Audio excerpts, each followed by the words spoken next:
வாழ்க வையகம், வாழ்க வளமுடன். வாழ்க்கை மலர்கள். நால்வோர் நற்சிந்தனை.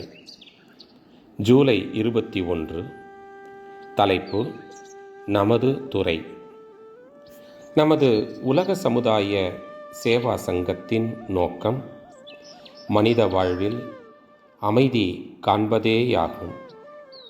தன்னில் அமைதி, சமுதாய வாழ்வில் அமைதி, உலக அமைதி என 3 எல்லைகளை குறிப்பாக கொண்டு ஒன்றோடு மற்றது ஒத்தும் உதவியும் நலம் காணும் முறையில் நமது செயல் திட்டங்கள் அமைக்கப் பெற்றுள்ளன. நமது நோக்கத்தில் வெற்றி பெற வாய்ப்புகளும் சூழ்நிலைகளும் அமைந்து நாம் செயலில் இறங்கும்போது சில பல முன்னேற்றமான செயல்முறைகளை பின்பற்ற வேண்டும். அவ்வாறான மாற்றங்களை செயல்படுத்த முயலும்போது அவற்றின் உட்கருத்துக்களை எல்லோரும் புரிந்து கொள்ள முடியாது.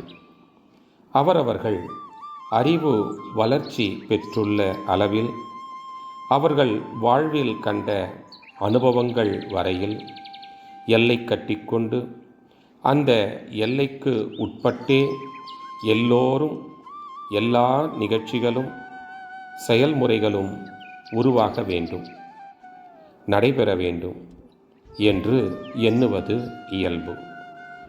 அத்தகையவர்களிடம் கருத்து பிணக்கு கொள்ளாமல் நமது நோக்கங்களை அமைதியாக விளக்கி அவர்களையும் ஒன்று கூட்டி செல்ல வேண்டும்.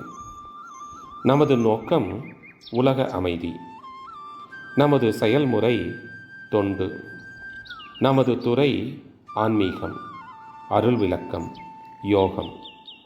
இவற்றில் பிறரை கட்டுப்படுத்த இடமே இல்லை.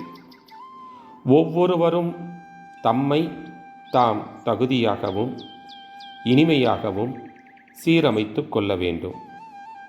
அருள் தொண்டும் அறவாழ்வும் சிறப்புற அமைய சகிப்புத்தன்மை, விட்டு கொடுத்தல், தியாகம் என்ற 3 விழிப்போடு பழகி இவற்றை இயல்பாக ஆக்கிக்கொள்ள வேண்டும். ஒவ்வொருவரிடமும் நிறைவும் இருக்கும், குறைவும் இருக்கும். அவை யாவும் காண்போர் கருத்தின் ஏற்றத்தாழ்வேயாகும். எனவே நிறைவை நாடியே செல்வோம். இயற்கையில் அமைந்துள்ள 1000 இன்பங்களை உணர்வோம், அனுபவிப்போம். அருட்தந்தை வாழ்க வளமுடன். தொடரும்.